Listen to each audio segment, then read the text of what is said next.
उसमें जो political ideology है उसको पहले हम लोग करते हैं। क्यों करते हैं इसके थोड़े तर्क भी समझ लेने चाहिए। जैसे उसमें ना थिंकर्स पे जाना है, कुछ जैसे आइडियोलॉजी हमारे पास होगा तो उसके आधार पे विचारधाराओं में क्या होता है कि सामान्य सी बातें की जाती, थोड़ा जीएस टाइप का भी अप्रोच है। सामान्य से विशेष की तरफ बढ़ने से समझबूझ अच्छा बनता है। अब जैसे हम उदाहरण लिबरलिज्म की बात करते हैं, पढ़ेंगे ऐसा, फिर हम लोग कभी जॉन लॉक, बेंथम ये सब पढ़ेंगे तो उसकी अंडरस्टैंडिंग धीरे धीरे अच्छी और मजबूत होती है। तो कल हमने आपको बताया था कि क्या क्रम होगा उसका। तो सबसे पहले यही यूनिट हम लोग, जो कि यूनिट नंबर 8 है ना, जो आइडियोलॉजी से रिलेटेड है, एक बार सिलेबस पे हम लोग थोड़ा सा देख लें और फिर उसकी शुरुआत करते हैं। ठीक है, तो कल हमने सारे प्रश्न आपके देख लिए थे कि क्या, क्यों, कैसे। अब तो शायद नहीं होने चाहिए आपके पास कुछ ऐसे सवाल। अब तो कोई दुख तकलीफ नहीं है इसको लेकर के, है ना, कोई भ्रम, कोई ऐसी बातें, है ना। तो ये आपके ऐप पर ना, जो मैंने आपको कल ये सब डेटा वगैरह दिखाया था, इसमें ये भी है, मार्कशीट भी है और कट ऑफ भी है, सारा ये मैं देने वाला हूँ, आज टीम को दे दूंगा, ये आपके पास आ जाएगा। ठीक है, तो ये जो 8वां यूनिट है ना, 10 यूनिट में राजनीतिक विचारधाराएं क्या क्या पढ़ना है। लिबरलिज्म, उदारवाद, समाजवाद, मार्क्सवाद, फासीवाद, गांधीवाद, है, नारीवाद, एक दो हम लोग और ऐड करके ही पढ़ते हैं अपने से, इसमें मानववाद भी पढ़ेंगे, है ना। हालांकि मानववाद के लिए थिंकर हमारे पास हैं, इनका नाम है एम एन रॉय, कहीं दिख रहे होंगे ये एम एन रॉय, भारत की संविधान सभा में, है ना, सबसे पहले व्यक्ति जिन्होंने संविधान सभा के बारे में बताई। तो इन्होंने कॉन्सेप्ट दिया हुआ है, तो हम लोग इसमें थोड़ा मतलब एक्सपेंशन ही करते हैं, कहीं पे कोई, आपको कल समझा दिया है बात हमने, सब कुछ यहीं पे कंप्लीट करने वाले हैं। और इस उदारवाद में ना कई तरह के वाद छुपे हुए, बहुत तरह के, है ना, नव उदारवाद, है ना, बहुल संस्कृतिवाद, लिबर्टेरियनिज्म है, स्वेच्छातंत्रवाद है, कम्युनिटेरियनिज्म है, समुदायवाद है, प्लूरलिज्म है, बहुलवाद है, जो उसके मतलब एक्सपेंशन है, विस्तार हैं, जो आज के समय में दिखाई देते हैं। तो यहीं से ये पहला जो है, यहीं से हम लोग शुरुआत करने जा रहे हैं। Is that clear? इसके बाद कहाँ जाएंगे, तो पश्चिमी वेस्टर्न थिंकर के पास पहुंचेंगे, यानी हमारी कहानी प्लेटो से शुरू होगी। प्लेटो सुकरात के स्टूडेंट थे, पढ़ना नहीं है लेकिन एथिक्स में काम आ जाता है। तो पहले हम थोड़ा सुकरात पे, सॉक्रेटिस पे बात करेंगे, है ना, सॉक्रेटिस या सुकरात, इंग्लिश में सॉक्रेटिस शब्द प्रोनाउंस करते हैं, है ना। तो उनके स्टूडेंट थे, इनके स्टूडेंट थे अरस्तु। तो यहां से लेकर के ऑलमोस्ट हन्ना एरेंट तक, है ना, हम लोग देखेंगे सारी एक एक करके।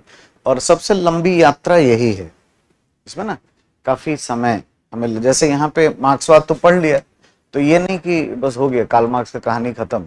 कार्ल मार्क्स यहाँ आ रहा है, यहाँ 4-5 दिन लगने वाला है इसके बाद भी, ठीक है। पर ऐसा नहीं है कि यही दोनों से मार्क्सवादी बात खत्म हो गई। यहाँ आ जाओ राज्य के सिद्धांत में, यहाँ पे भी कहीं मार्क्सवादी हो, ये देखो, है ना, यहाँ पे भी मार्क्सवादी बातें हैं। तो थोड़ा उससे मिलता हुआ है, तो जैसा दिखता है, जितना बड़ा सिलेबस उतना बड़ा तो है नहीं, लेकिन जैसा है ना वैसा ही हमें पढ़ना है। ऐसा नहीं कि एक जगह पढ़ लिए तो हाँ यही इसी तरह का है, राज्य के सिद्धांत में भी बात चल गया वही नहीं। राज्य के कॉन्टेक्स्ट में कार्ल मार्क्स ने क्या कहा, ये बात हम यहाँ पढ़ेंगे, क्योंकि इसके क्वेश्चन हमारे नहीं बनेंगे अगर हम ऐसा ना करें। तो देखो, यही विश्वविद्यालय की पढ़ाई और कोचिंग की पढ़ाई में या सिविल सेवा की जो तैयारी होती है, इन दोनों में फर्क होता है। आप सब, आपका बैकग्राउंड भी होगा पॉलिटिकल साइंस का, विश्वविद्यालयों में मतलब शिक्षक गण जो है 10-15 साल से एक ही जगह, एक ही उदाहरण, एक ही जगह मुस्कुराए होंगे, वहीं पे मुस्कुराते जा रहे हैं, काम चल रहा है। एक ही बात में अंदर जाना आसान है, यहाँ पे बहुत सारी चीजों को समराइज करना है, वैसे जैसे परीक्षा में प्रश्न आते हैं। सो इट्स वेरी टफ, ठीक है। तो आप कभी भी मतलब इसको विश्वविद्यालय तैयारी या उस लिहाज से इसको ना देखें, इसको बड़ा ही प्रोफेशनली, है ना, टेक्निकली इसको पढ़ना है ना, जिससे कि हमें जो प्रीवियस ईयर के प्रश्न हैं वो मिल जाएंगे। तो आज आपके ऐप पर दो चीजें अपलोड हो जाएंगी। एक तो ये जो स्ट्रैटेजी जो हमने कल डिस्कस की, इसमें बहुत तरह के डेटा वगैरह हैं, सिलेबस है, हिंदी इंग्लिश दोनों में है, सभी तरह का आप देखोगे। ये जैसे इंग्लिश में ही देखना थोड़ा सिलेबस, तो सारे सिलेबस आपको उसमें मिल जाएंगे इसी तरीके से दिए हुए, हिंदी इंग्लिश दोनों में ही। और भी बहुत सारा चीज इसमें है जो रेफरेंस में काम आता रहे। एक तो ये, और जो यूनिट स्टार्ट होगा उसके प्रीवियस ईयर के क्वेश्चन मैं आपको दे दूंगा, अभी ये अपलोड हो जाएगा आपके पास। और अभी तो ये यूनिट चलेगा ही, जैसे जैसे ये कंप्लीट होता जाएगा पिछले 10 वर्षों के प्रश्न हम क्लास पे ही करेंगे। जो जो सामान्य अध्ययन में भी मुझसे पढ़े हैं वो जानते हैं, वहाँ पे भी हम लोग क्वेश्चंस करते हैं। और अभी भी हम इसीलिए आज बैठे हैं। आज हम लोग किस लिए आए हैं? आईएएस का एग्जाम का क्वेश्चन बने या हवाबाजी करने खूब आए, बोलने आ जाए खूब, ऐसा ये ऐसा होता है उदारवाद, ठीक है, एग्जाम पास करने। तो उसी ऑब्जेक्टिव के अकॉर्डिंग हम लोग पहले ये काम करेंगे और फिर आपके टेस्ट भी होंगे। यूजुअली मैं सैटरडे को यूजुअली नहीं पढ़ाता हूँ या फिर टेस्ट होता है, तो कभी कभी पढ़ाता भी हूँ, कभी कभी संडे को भी पढ़ाता हूँ। इसलिए आप हमारे बारे में कोई पूर्वानुमान मत करिएगा जब तक कि मैं कुछ ना बोल दूँ आपको, है ना। तो अपने से किसी भी तरह का कैसा ही होगा ऐसा ही हो जाएगा, आप ये सब मत सोचा करिए, ठीक है। तो पूर्व निर्धारित मानक सही नहीं होता है। जो टेस्टेड है शोध के आधार पर, वो विज्ञानवादी तर्क के आधार पर सोच जरूरी होता है। तो आवश्यकता के हिसाब से ये सब चेंज होगा, ठीक है। तो वो हमारे पास है, वो प्लान मैं आपको बताऊंगा कि आपका टेस्ट कब होगा। इस वीक में तो नहीं होगा, क्योंकि अभी कुछ जब तक हम कुछ समझेंगे नहीं इस एरिया से, तब तक क्या टेस्ट लिखेंगे। कुछ माहौल बनाना पड़ता है ना दिमाग में। अब इस आइडियोलॉजी से रिलेटेड कुछ बात समझ में आ जाए, एक दो चैप्टर हो जाए, तभी तो उसका कुछ टेस्ट वेस्ट लिखेंगे। और टेस्ट में हम कुछ प्रीवियस ईयर के क्वेश्चंस भी देते हैं, जानबूझ के देते हैं, और उसी तरह के सिमिलर क्वेश्चंस भी दे देते हैं। उसका भी उद्देश्य ये होता है, हो सकता है कि ऐसे प्रश्न हम क्लास में भी डिस्कस किए हों और आपको टेस्ट में भी लिखने आ जाए। तो उद्देश्य ये नहीं है कि हम क्या ऐसा नया कर दें, मैजिक कर दें, हम ऐसा करें जो यूपीएससी को मैच करे, ठीक है। जैसे बच्चे हमारे पास जीएस के भी पढ़ने के बाद आते हैं कि सर फलाना कोचिंग का नहीं बनता है, लेकिन प्रीवियस ईयर का क्वेश्चन बनता है आईएएस का, तो खुद ही जवाब दे रहा होता है। तो मैं उसको बस समझा के भेज देता हूँ वापस, बाकी का बनाना छोड़ दो। आप एग्जाम किसका देने वाले हैं? सिविल सर्विसेज का। किसी भी कोचिंग संस्था में या बाकी जगह पे वैसा रिसर्च का यूनिट कभी हो ही नहीं सकता जो यूपीएससी के पास है। तो 16 गोपनीय शाखा है, उसके बाद 16 सालों भर वो रिसर्च करते रहती है। और वो जो क्वेश्चन देती है, अगर आप उसके पॉलिटी के क्वेश्चन देखेंगे ना, वो हल्के होते हैं ना वो भारी होते हैं। हल्का भारी क्या होता है? कॉन्सेप्चुअल होता है। कहीं कहीं कुछ तथ्य डालती है, कभी कभी तो इतने हल्के से तथ्य पूछती है कि लगता नहीं कि यूपीएससी ने कुछ किया। देखिए वो भी उनका स्ट्रैटेजी होता है कि क्वेश्चन कहीं टफ ज्यादा है, एक दो हल्का नहीं ड्रॉप करोगे तो हार्ट अटैक नहीं हो जाएगा बच्चे को। मतलब पहला क्वेश्चन बनाया नहीं बन रहा है, टफ है, दूसरा तीसरा चौथा, एक पेज के चारों पांचों क्वेश्चन नहीं बने, अगला पेज पलटा, फिर ऐसे ही टफ लग रहा है तो एक आधा जाएगा। क्या कि भाई शोषण के विरुद्ध अधिकार, तो आर्टिकल 23-24 टिक मार, खुश हो गया बच्चा।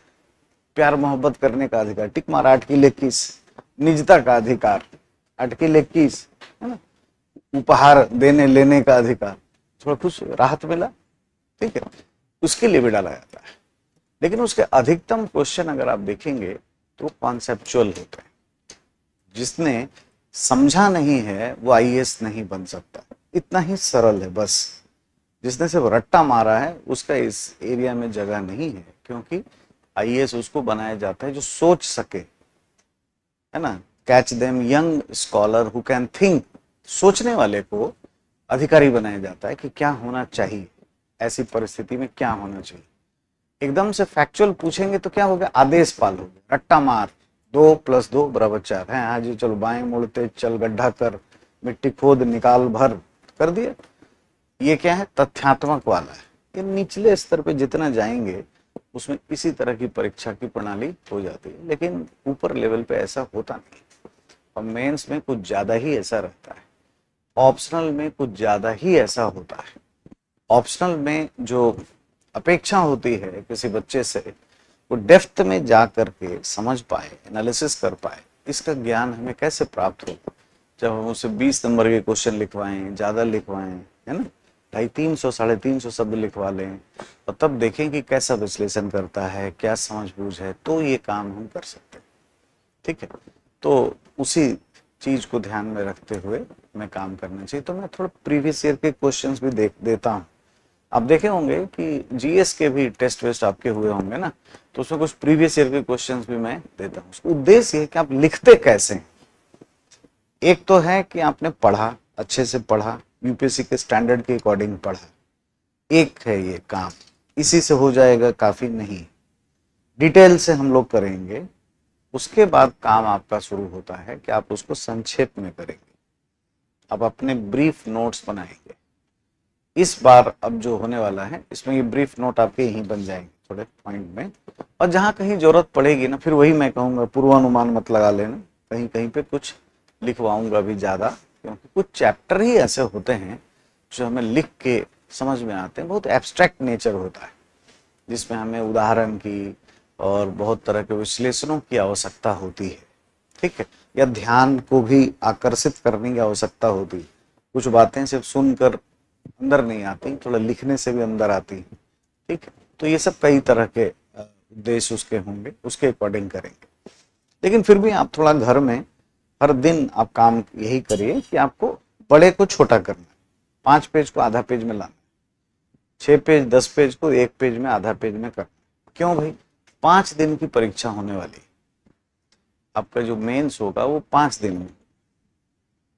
जैसे एक ही दिन में आप हिस्ट्री, ज्योग्राफी, है ना, Indian society, constitution, polity, governance, IR और सोशल जस्टिस के आंसर लिखते हैं।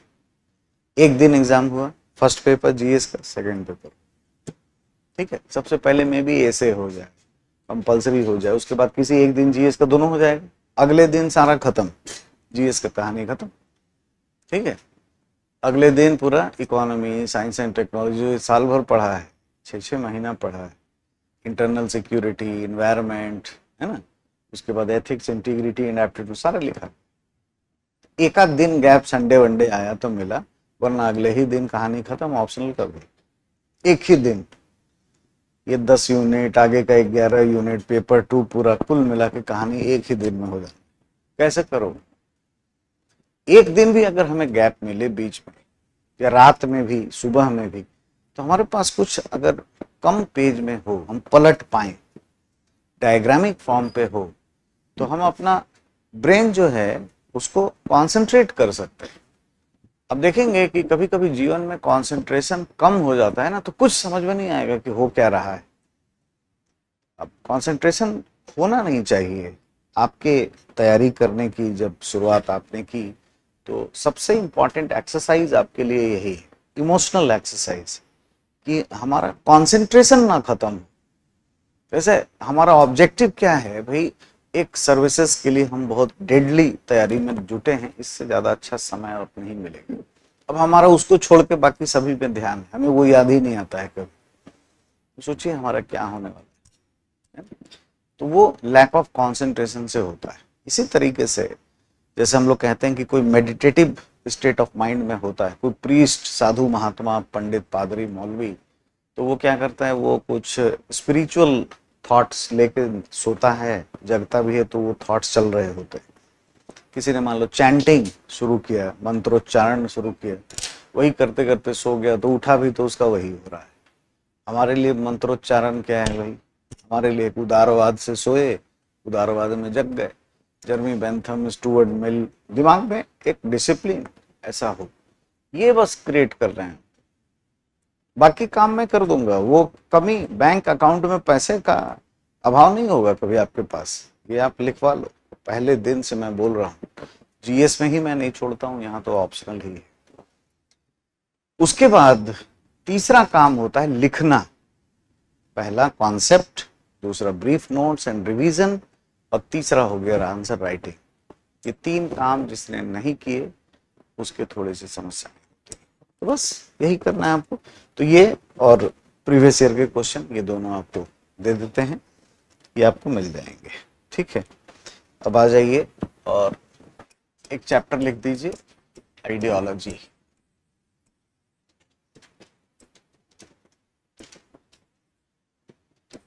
है ना, विचारधारा। ठीक है, विचारधारा। तो पहले कुछ कुछ बात समझ लेना है। ठीक है, जैसे हम कहते हैं आइडियोलॉजी या विचारधारा, तो कुछ बातें तय होनी चाहिए हमारे माइंड में। विचारधारा क्या है, विचारधाराएं क्या होती हैं? तो it's a set of ideas. ये क्या है? विचारों का समुच्चय है। विचारों का समुच्चय, set of ideas, set of ideas. ये आइडिया क्या होता है? What is idea? थोड़ा फिलोसॉफिकल बात हो जाती है। जैसे सुकरात है ना, 470 सेंचुरी बीसी में यूनान में जन्मे, एथिक्स वगैरह में भी पढ़ते हैं।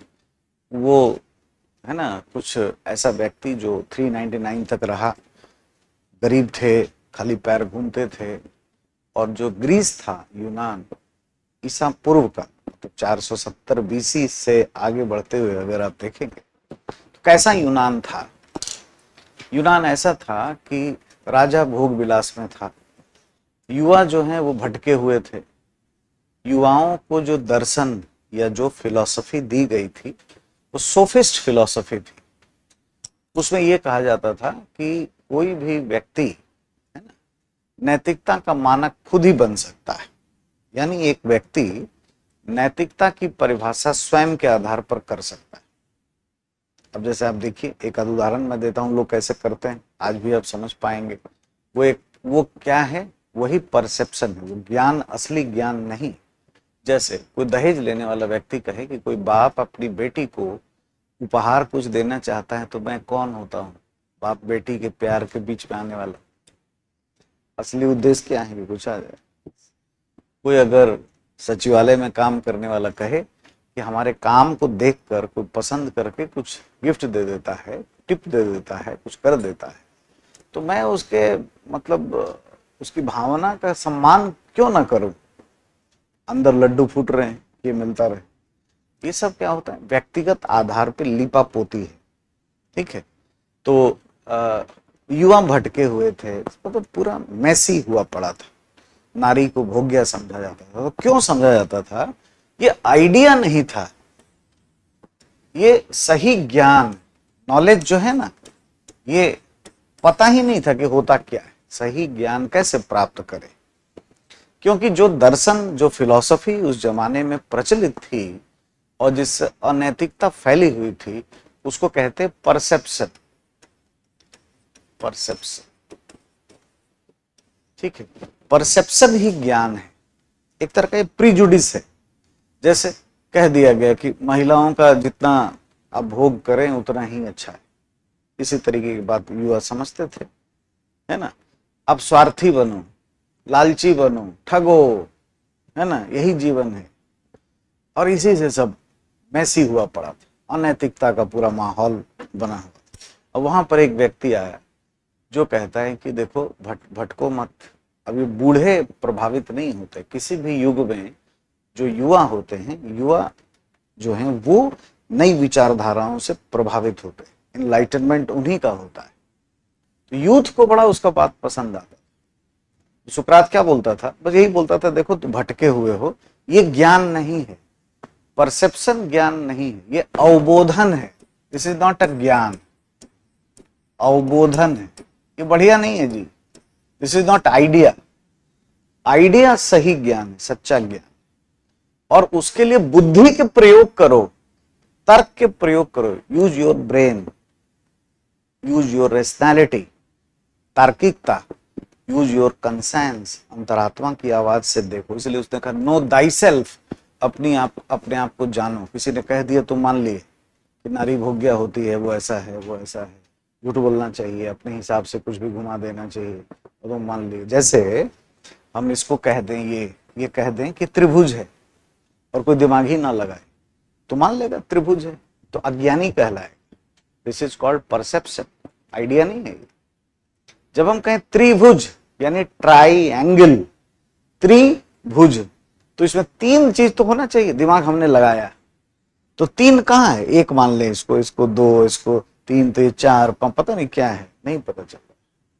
तो अगर हमें कुछ ऐसा दिखे, अगर हमें कुछ ये दिख रहा है, तो हम कहेंगे हाँ त्रिभुज बोल रहा है, तो एक, दो और तीन। कुछ ऐसा भी चीज जो सिर्फ हमें अपने बुद्धि के प्रयोग से ना भी समझ आए, तो अंतरात्मा सही ज्ञान देती है। जैसे हम लोग कहीं फंस जाएं, हाईजैक हो जाएं अफ्रीका में, कहीं ऐसे जगह पर, उनकी भाषाएं हमें समझ में ना आती हों, कुड़मुड़ बोल रहे हों, और चाकू को तेज किया जा रहा हो, ठीक है, तलवारें, तो उनके हाव भाव से हम लोग समझ जाएंगे कि इसका प्रयोग हमारे ऊपर होगा या कुछ खिलाने पिलाने वाले हैं, कुछ नॉनवेज उनवेज, चूंकि वो उसी तरह की चीजें करते होंगे, तो उनके हाव भाव से हम समझ जाएंगे, अंतरात्मा की आवाज से। ये बड़ा सटीक चीज होता है। अब जैसे ये आप कहीं भी आते जाते हैं जीवन में, जो आप फैसले करते हैं, जो आपको लग जाता है कि ये व्यक्ति ठीक है कि नहीं है, ऐसा ठीक है या नहीं है, तो कंसेंस भी आपको कुछ ज्ञान देती है। लेकिन अगर आप भावनाओं में भटके हुए हैं, अब नशे में हैं, आप अधिक गुस्से में हैं, अधिक प्लेजरेबल फील कर रहे हैं, तो आप ये सब अनुभव नहीं कर सकते, ठीक है। तो ये आइडिया की बात करता है। देखो, अब जैसे ही हम आइडिया के पास आएंगे, कभी ठीक कर पढ़ेंगे, ये सब बात करेंगे, और इसी से उसने अनैतिकता से नैतिकता की तरफ वो ले गया, अंतरात्मा के महत्व को बताया। और सुकरात ने सद्गुणी होने को कहा कि देखो सही गुण ले आओ, है ना, सही ज्ञान पे चलो। और लोगों को बड़ा पसंद आया तो राजा को लगा कि तो हमारा पूरा खत्म कर देगा सब। इसी तरह का करके वो भोग विलास में अपना डूबा हुआ था, समाज पूरा मैसी पड़ा हुआ है, खत्म है कहानी, उसी में उसको भी एंजॉय कर रहा है। तो वह पकड़ा गया कि ले आओ भाई, कौन बोलता है, हाँ, कहता आत्मा अमर होती है, तो चलो 20 पी के देखो जरा, तो कहते हो कि अमर होती है, बेचारा पी गया और डेथ हो गया। तो ये एथेंस वासियों का एक तरह का क्राइम है, जिसका बड़ा बुरा प्रभाव उसके स्टूडेंट पर पड़ा, और वो उससे कुछ सीखा भी, उसका नाम प्लेटो था। और फिर आगे कहीं बातें करेंगे, देखेंगे।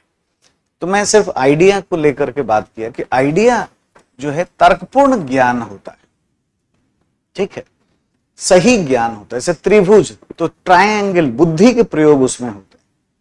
तो ये क्या है? विचारों का समुच्चय है, यानी तर्क पूर्ण तरीके से, तर्क के आधार पर व्यवस्थित तरीके से, है ना, व्यवस्थित तरीके से, या हम कहें संगठित तरीके से किसी भी बात को कहना, ठीक है, सही गलत का निर्धारण करना। लेकिन ये विचारधाराएं जो होती हैं, ये पूर्व निर्धारित होती है, पूर्व निर्धारित होती है। तो उतना अच्छा ज्ञान तो नहीं होती है जितना हम लोग बात कर रहे हैं। मतलब कोई बहुत अच्छा, जैसे थ्योरी या सिद्धांत या विज्ञान जैसा होगा, उतना अच्छा तो विचारधारा नहीं होता है, क्योंकि कुछ चीजें पूर्व निर्धारित हैं, फिक्स कर लिया आपने, समय के हिसाब से आप बदल नहीं रहे। तो ये भी अपने आप में एक परसेप्शन है। जैसे मान लें हम कि गांव वाले जो है उनको कम ज्ञान है, गांव के लोग वो धर्म भीरू होते हैं, या कुछ भी ऐसा हम बना लें, तो कहीं ना कहीं हमें नुकसान होने वाला है। अधिकतम लोग गांव ही से निकल के आकर इतने साइंटिस्ट और इतने हाई फाई जीवन जी रहे हैं, और इतना अच्छा नॉलेजेबल व्यक्ति बनते हैं। तो ऐसा हमें होना नहीं चाहिए, लेकिन ये पूर्व निर्धारित होता ही है। तो ये सारी बातें इसमें छुपी। अब जरा ये हम लोग ध्यान देंगे, दो तरह की बात करें। अगर आइडिया या ज्ञान की हम बात करते हैं, और इसको दो तरीके से अगर हम देखें, एक हम मान लें set of ideas, set of ideas, ठीक है, और एक तरफ हम करें साइंस, साइंस ऑफ आइडियाज, ठीक है। जो सेट ऑफ आइडियाज है, इसमें कोई दिमाग नहीं लगाया है, कई तरह का विचार है। मान लो मानववाद, तो मानव का कल्याण करना है, क्यों करना चाहिए भाई, वाई इट इज सो, कोई लॉजिक नहीं, करना चाहिए। किसी ने कहा, मान ली 1 2 4 5 10 विद्वान हो सकते हैं, कुछ घटनाएं हो सकती। उदारवाद, उदारवाद में व्यक्ति की स्वतंत्रता की बात की जाती राज्य हस्तक्षेप नहीं करेगा। भाई क्यों नहीं करेगा, उसका क्या अच्छा होगा, नुकसान होगा। जब हम दिमाग ना लगाएं, यानी सेट ऑफ आइडिया जो होता है ये बंद दिमाग की तरफ लेके जाता है, तो इसलिए उतना बढ़िया ये नहीं होगा। क्योंकि यहाँ पे चीजें क्या है, पहले से निर्धारित है, ये पूर्व निर्धारित हो गई। ये नीचे हमारे साथ डायग्राम बना लीजिए, पूर्व निर्धारित हो। ये जो है साइंस ऑफ आइडिया जब हम कहते हैं तो ये क्या है, ये खुला दिमाग की तरफ लेके जाता है और इसमें हमें सिद्धांत, थ्योरीज दिखाई देंगे। थ्योरीज, सिद्धांत है ना, ये यहां पे दिखाई दे। सिद्धांत कभी मतलब एक तरीके से चेंजेबल होते, परिस्थितियों के अनुरूप होंगे। अभी हम देखेंगे कि सिद्धांत में और इसमें क्या अंतर है, फिर हम उदारवाद की तरफ बढ़ेंगे। सेट ऑफ आइडियाज, थ्योरीज क्या है, साइंस ऑफ आइडियाज, और ये विचारधारा को दर्शाता है। आइडियोलॉजी हमें यहाँ मिलेगा, इसमें उतना दिमाग नहीं लगाए हैं, पूर्व निर्धारित कुछ है। कार्ल मार्क्स से कुछ कह दिया कि समाज में दो समूह होते हैं, पूंजीपति और सर्वहारा। हम मान लिए महिलाओं का समूह नहीं होता है, उद्योगपतियों का समूह नहीं है, समलैंगिकों का समूह, दो ही क्यों होता है जी, दिमाग लगाया ही नहीं।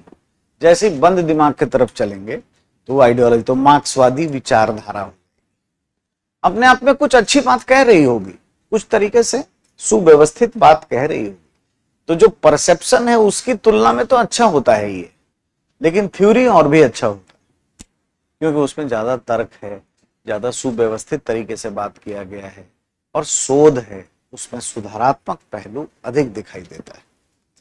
अब जैसे हमने थोड़ा सा डिफरेंस भी ध्यान में रखना चाहिए, और हम एक तो चैप्टर ही है शुरू में, अगर आप देखेंगे तो सिलेबस में वो है भी चैप्टर। ये यहाँ पे जब जाएंगे ना तो इन सबको डिटेल से पढ़ेंगे। जब देखिए ये क्या है, राजनीतिक सिद्धांत, तो सिद्धांत का अर्थ क्या है, उपागम क्या होता है, ये तो पढ़ेंगे ही पढ़ेंगे, लेकिन अभी चूंकि ये विचारधारा पढ़ना है हमें, तो कुछ समझ बूझ बनाना जरूरी है, इसलिए सामान्य सी बातें कर रहे हैं, ठीक है। नहीं तो सीधे उदारवाद से शुरू हो जाना चाहिए था, लेकिन ऐसा करना ठीक नहीं है अंडरस्टैंडिंग के लिए। दो शब्द हमें पहले सीखने हैं, दोनों में अंतर जानना है। एक तरफ हम कहते हैं आइडियोलॉजी, आइडियोलॉजी यानी विचारधारा। आप भी ऐसा एक कॉलम बनाइए, बीच में छोटा सा लाइन, ज्यादा बड़ा नहीं, और दाहिने साइड में थ्योरी।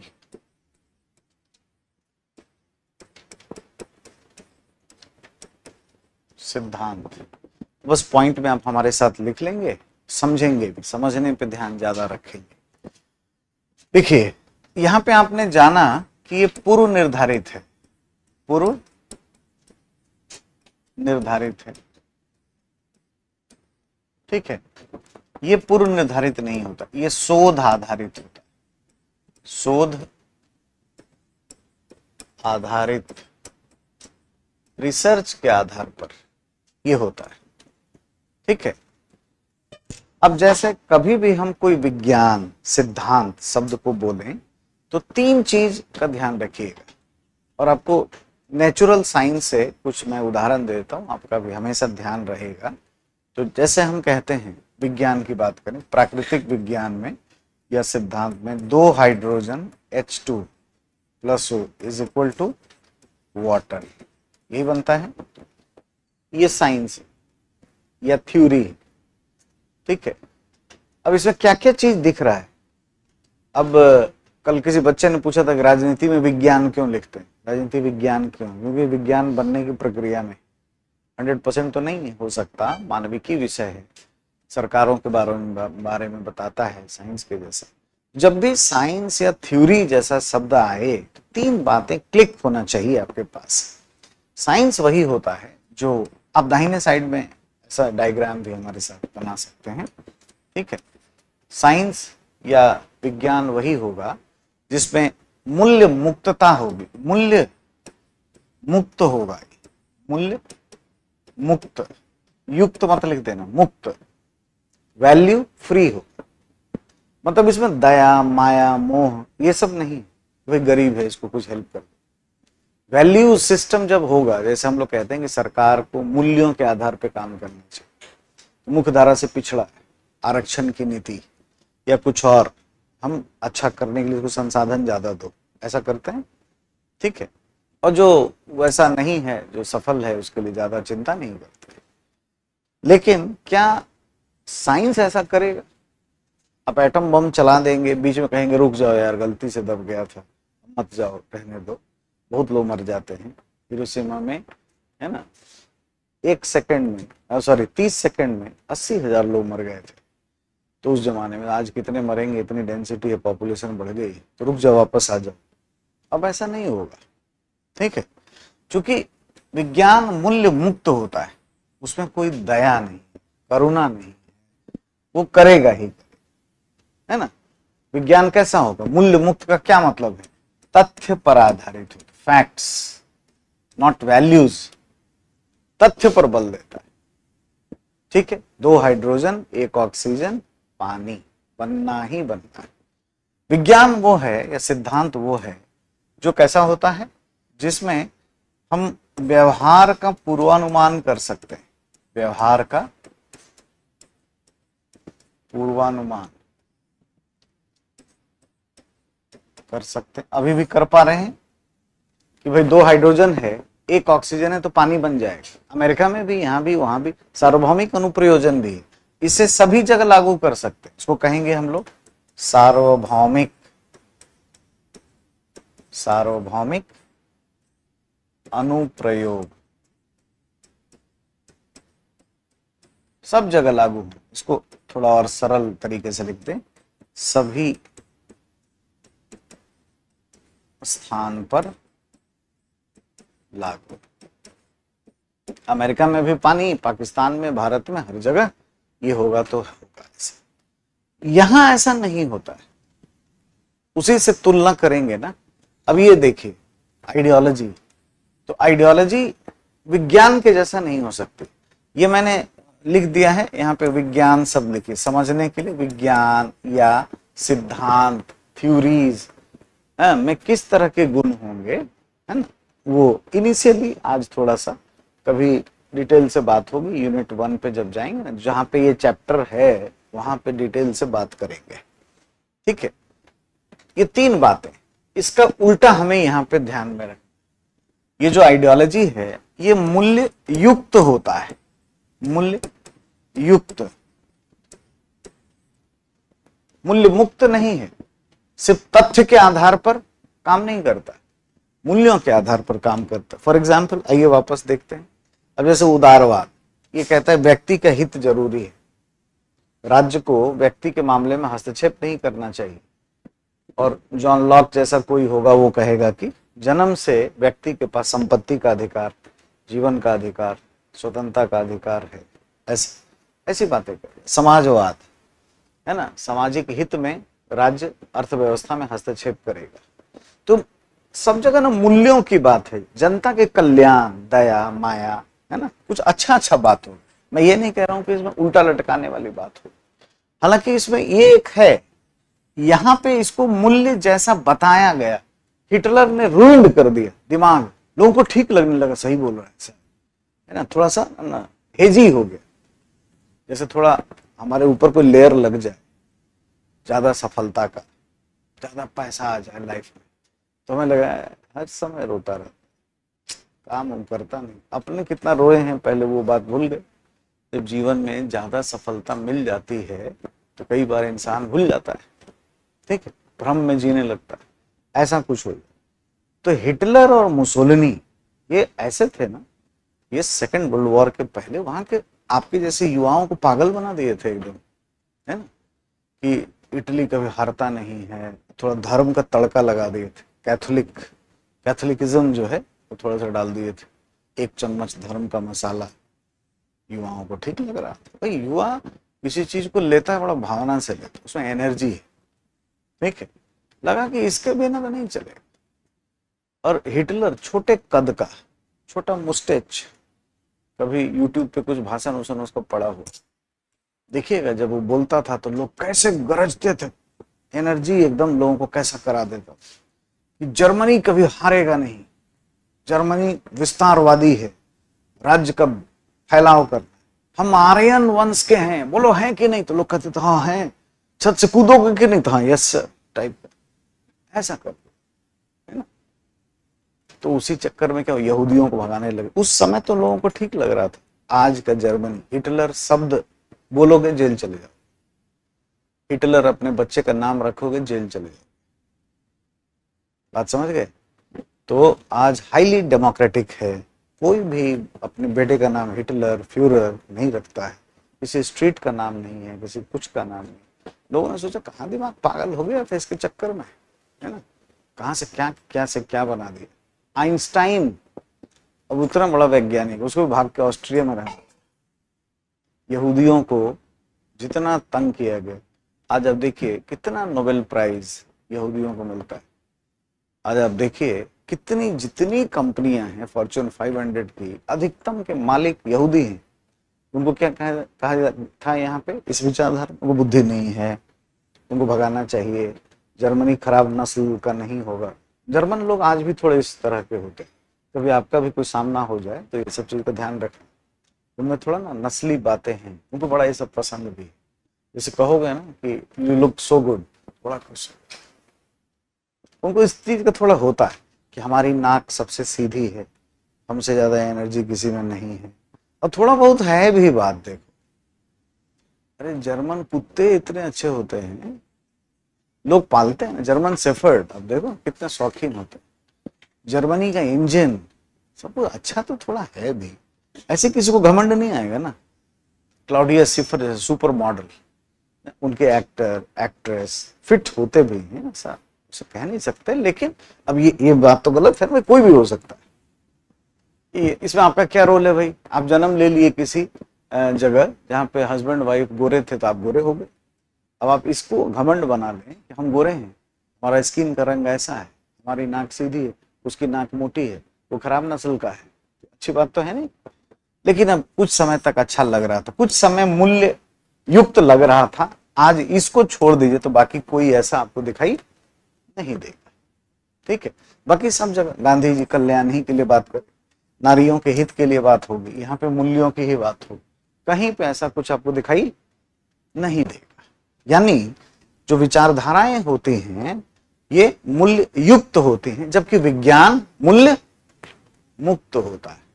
नंबर 2, यहां कोई जरूरी नहीं है ये व्यवहार का पूर्वानुमान संभव नहीं है, संभव या आवश्यक नहीं, ठीक है, कोई जरूरी नहीं। जैसे चलिए उदाहरण से समझते हैं। अब जैसे कार्ल मार्क्स बोलता है कि समाज में 2 समूह होंगे, पूंजीपति और सर्वहारा, है ना, बुर्जुआ प्रोलेटेरियट। और जो बुर्जुआ है पूंजीपति वो शोषण करेगा, और जो प्रोलेटेरियट है उससे निर्देशित एक क्रांति होगी। कहां भारत में क्रांति होगी, भारत में कहां हो, भारत का दिल गांधी जी से धड़कता है, हमारा नहीं है। हमारे यहाँ का पूंजीपति दान करके चला जाता है। रतन टाटा 65% दान, है ना। 2 बूंद जिंदगी जो चलता है ना, सब टाटा का पैसा है। समाज कल्याण के अधिकतम कार्यक्रम साउथ एशिया के सबसे अमीर, पूरे एशिया के सबसे रिचेस्ट पर्सन होते रतन टाटा, दान करके इतिहास बना दिया। हमारे यहाँ तो एक पर एक दानी निकले। भूदान आंदोलन गांधी जी के चेले, है ना, आचार्य विनोबा भावे ने चलाया भूदान आंदोलन। तेलंगाना के रामाचंद्र रेड्डी ने 100 एकड़ जमीन दान कर दी। ये लोग यहाँ तो लोग पूरी की पूरी प्रॉपर्टी दे के चले जाते हैं, तो यहाँ कहाँ दमन कर रहा है। अच्छा, जहां आप पे बोले थे आप पश्चिमी दुनिया में, वहां कहाँ कर रहे है ना। अब देखिए बिल गेट्स कंपनी पे 1/54 का कंट्रोल नहीं, तो यूएस की कंपनी 100% दान कर दी। फेसबुक 99% दे दिया सरकार को, 1% है वो भी छोड़ के कभी चल पड़ेंगे हवा खाने। अब देख लीजिएगा एलन मस्क का क्या होगा आने वाले समय में, धीरे धीरे गवर्नमेंट कंट्रोल हो जाएगा उस पर। अधिकतम कंपनियां समाज को दान हो जाती, बड़ी बिग जाइंट। तो कहां कुछ हो रहा है ऐसा, कोई जरूरी, ये बात ध्यान रखें। और फिर क्या आपने लिखा है कि सभी जगह लागू होगा। तो यहां पे सार्वभौमिक सार्वभौमिक अनुप्रयोग अनुप्रयोग भी जरूरी नहीं है, जरूरी नहीं है। अब गांधीवाद, गांधीवाद का प्रभाव हमें चाइना में नहीं दिखता, गांधीवाद का प्रभाव हमें, है ना, सोवियत संघ में नहीं दिखता, कार्ल मार्क्स का प्रभाव हमें भारत में नहीं दिखता, फांसीवाद का प्रभाव हमारे यहाँ नहीं दिखता। जैसे हमारे यहाँ कभी कभी लोग आरोप लगाते, जैसे कोई पार्टी बहुमत पे बहुमत लाए, जीते, इंदिरा जी पे भी ऐसे आरोप लगे, आज के प्राइम मिनिस्टर मोदी जी पे भी ऐसे आरोप लगते हैं। कई विपक्ष के नेता नेत्री संसद में भाषण देते समय फासिज्म शब्द इस्तेमाल भी किए हुए, क्योंकि कुछ कुछ चीजें मैच कर जाती तरीके में, ठीक है, कि ये सब ठीक नहीं। इंदिरा जी को भी बोला जाता था, आज भी बोला। तो फांसीवाद में जो चीज होता था आज वो नहीं है। जैसे हम विस्तारवादी नहीं है तो कभी फासिस्ट अप्रोच नहीं। ये दोनों ही नेता चाहे बहुमत पे बहुमत लाए, कभी ये नहीं बोलते कि हम इनको उल्टा लटका देंगे, है ना, नस्ली हिंसा नहीं बढ़ाते। हमारे यहाँ नस्ली प्रभाव, थोड़ा सा निर्जातीयता का प्रभाव अगर आप देखें तो उत्तर पूर्वी राज्यों में है, वहां के चीफ मिनिस्टर्स को जरूर ऐसा कर देते हैं। भारतीय राजनीति में धर्म, जाति और निर्जातीयता का प्रभाव, निर्जातीयता बहुत डेंजरस है। धर्म जाति कुछ नहीं कर पाएगी, ये व्यक्ति का विषय है, व्यक्ति इन्फ्लुएंस नहीं में आता है बहुत ज्यादा, पूरी दुनिया में इससे कोई इन्फ्लुएंस नहीं है। निर्जातीयता से दिक्कत है, उससे बहुत ज्यादा जो है ना नफरतें बढ़ जाती हैं बहुत ज्यादा।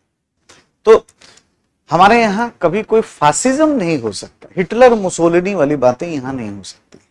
तो कहीं भी कुछ देख करके अच्छा थोड़ा रिलीजन का यूज कर दिया, अरे भारतीय राजनीति में जाति धर्म का ठीक ठीक प्रभाव शुरू से ही, तो कोई हिटलर हो जाएगा यहाँ पे, ऐसा नहीं। भारतीय समाज अलग तरह का है, बहुत भयंकर दंड देता है। लोकतंत्र यहाँ जन्म से ही 75 से 77 के आपातकाल के बाद इतनी बड़ी सत्ता जिसको इतना लोगों ने इज्जत दिया, हटाया भी पद से, और देखा कि गठबंधन वाले चला नहीं पाएंगे तो फिर वापस भी लाया।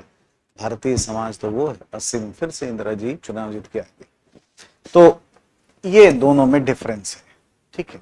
आज इतना ही, हम लोग सिद्धांत की बातें, सिद्धांत और इनमें डिफरेंस, उपागम, ये सब बात करेंगे आप, ठीक है। अब हमें आ जाना है ये सामान्य सी बातें कि विचारधारा क्या है, सिद्धांत में विचारधारा में क्या अंतर है, ये जाना। थोड़ी सी कुछ पॉइंट्स में लेफ्ट में लिखेंगे, विचारधारा से फायदा क्या है, लेफ्ट में लिखें, विचारधारा के फायदे या लाभ, विचारधारा के फायदे या लाभ।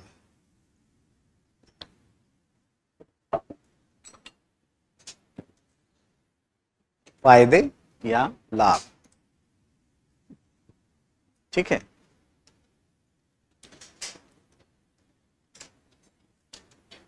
पॉइंट पॉइंट में आप लिखेंगे। पहला, विचारधाराओं के प्रभाव पर, विचारधाराओं के प्रभाव से, ऐसा लिखिए, विचारधाराओं के प्रभाव से राजनीति की जाती है, राजनीति की जाती, पॉलिटिक्स की जाती है, ठीक है। तो आइडियोलॉजी है तो आप पॉलिटिक्स करेंगे, आइडियोलॉजी, इसी से आप पॉलिटिक्स करेंगे। करेगा कौन? तो दल, पार्टीज करेंगे, है ना, पॉलिटिकल पार्टीज करेंगे। कोई राष्ट्रवाद पे चल रहा है, कोई वामपंथी है, कोई दक्षिणपंथी है, कोई उदारवादी है, कोई मिक्स्ड है, कुछ ना कुछ है, कोई गांधीवादी दर्शन से प्रेरित है, किसी पर आरोप लगा देते हैं चलो ये फांसीवादी जैसा लग रहा है, तो कुछ ना कुछ तो है, कोई कुछ भी कह रहा है, सभी प्रतिस्पर्धा कर रहे हैं। पॉलिटिक्स क्या है जी, है ना, प्रतिस्पर्धात्मक तरीके से जनहित के मामले को उठाना। पॉलिटिक्स में हम क्या करते हैं? प्रतिस्पर्धा करते हैं। तो प्रतिस्पर्धा करने के लिए आइडियोलॉजी एक टूल्स है, साधन दे देता है कि भाई हम कार्ल मार्क्स से प्रेरित हैं तो हो सकता है श्रमिकों को अच्छा लगने लगे, वहां पे हम चुनाव जीत जाएं, अर्बन एरिया में जहां इंडस्ट्री फैक्ट्री ये सब हो, ठीक है, ये पॉसिबल है। हम गांधीवादी दर्शन से प्रभावित हो जाएं, उनकी बातों को उठाएं, क्योंकि महात्मा गांधी ने पूरे भारत को मोबिलाइज किया हुआ है, एक राष्ट्र के रूप में बांधा है, अमीर गरीब, ये धर्म वो धर्म, ये जाति वो जाति, सारे लोगों का दिल धड़काया है, सबको साथ में जोड़ा है, तो हो सकता है कि उसका प्रभाव हो जाए। तो उसको एज ए टूल्स हम प्रयोग करेंगे। पॉलिटिकल पार्टी ऐसे सिंबल या गांधी जी का नाम लेकर कुछ करके उनको माल्यार्पण करके ऐसा करेंगे इस्तेमाल। बी आर अम्बेडकर, उनका इन्फ्लुएंस रहा है, तो उनका कलर रंग सब चीज को पॉलिटिक्स में उतारेंगे। इसे क्या करेंगे? प्रतिस्पर्धा करेंगे। प्रतिस्पर्धा करेंगे तो क्या होगा? चुनाव जीत जाएंगे और फिर सत्ता या अथॉरिटी प्राप्त होगी। अथॉरिटी,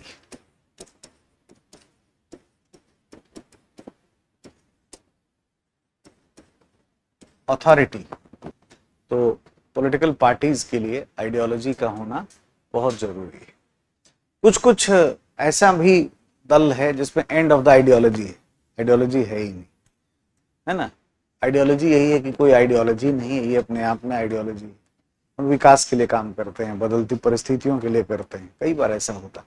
लेकिन अब आपको कुछ बच्चे ने पूछा था कि राजनीति में कैसे जाएं, जब भी ऐसा करोगे ना, आइडियोलॉजी से हट जाओगे, ज्यादा लंबा नहीं टिक पाओगे, लोग कंफ्यूज हो जाएंगे, ये पता नहीं क्या करता है क्या नहीं करता है ना, लंबा नहीं चल पाएगा शासन, चुनाव हारने के नौबत आ जाएंगे।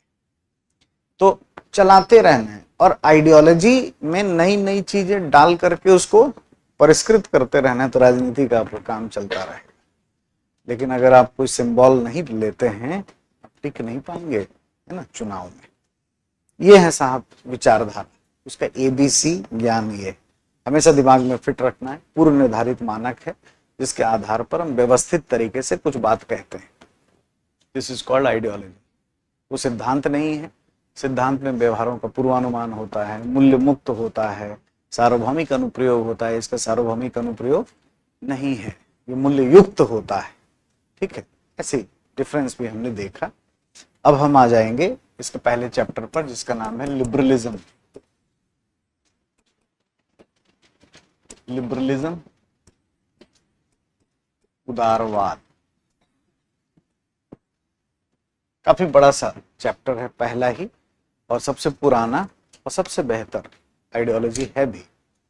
अब जीएस में भी मौके तो बहुत मिलते हैं ऐसे, ये सब शब्द आता रहता है, लेकिन इतना एक्सप्लेनेशन करके सीखने का, समझने का मौका नहीं होता, बताने का। अब आपका जो कि वैकल्पिक विषय है तो आप बहुत अंदर जाके बात समझ पाएंगे। ठीक है, ये जो शब्द है ना लिबरलिज्म, ये लैटिन शब्द से आया। एक शब्द है लिबर, LIBER, लिबर, यहां से बना लिबर। इसका अर्थ होता है आजादी। लिबर मीन्स आजादी। ठीक है, सबसे पहला प्रयोग इसका किसी ने किया तो स्पेन के संविधान निर्माता, स्पेन में इस्तेमाल हुआ 1812 में, अगर हम टाइमली देखने लगे तो ये। लेकिन सब कुछ की शुरुआत इंग्लैंड ही से हुई, लेकिन वो जानते नहीं थे, किसी चीज में भी यूज करते थे। और इसकी इसी तरह की शुरुआत, इसी तरह की बातें पूरी दुनिया में होने वाली, अभी पूरी दुनिया को देखेंगे। ठीक है, कहां कहां कैसे हो रहा है। लेकिन सबसे अच्छे तरीके से, व्यवस्थित तरीके से स्पेन के संविधान निर्माताओं ने इसको अपनाया। ठीक है, कि भाई लिबर होना चाहिए, one has to go for लिबर, आजादी दो। अब कुछ बताओ मत, बहुत ज्यादा मत बोलो। अब ये टाइम है 1812, इसके पहले बहुत कुछ हो चुका है। फ्रांस में 1789 फ्रांस की क्रांति शुरू हो गई। 1799 फ्रांस में देखें तो बोनापार्ट आ चुका है, तो लुई 16वां और उनकी वाइफ, उनको फांसी दी जा चुकी है। बहुत सारे थिंकर, थ्योरिस्ट की बात हो चुकी है, औद्योगिकरण हो चुका है, एनलाइटनमेंट हो चुका है। तो क्या स्पेन के लोगों का एक दिन ऐसे ही भगवान ने को ट्रांसफर कर दिया? ऐसा नहीं है, इसके पीछे बैकग्राउंड है। लेकिन तथ्य की बात करें कि हु इज द वन जिसने इसका इस्तेमाल किया पहली बार, तो वो स्पेन के लोग। वहां से हमने, पूरी दुनिया ने इसको सीखा और अब हम लिबर्टी लिबर्टी करते जा रहे हैं। स्पेन के लोग जो हैं ये कुछ चीजें बिलीव करते थे डेडली। क्या बिलीव करते थे? तो ह्यूमन नेचर के बारे में, मानव या मानवीय प्रकृति के बारे में, प्रकृति के बारे में कुछ इनकी मान्यताएं हैं जिसके आधार पर उदारवाद का विकास हुआ है।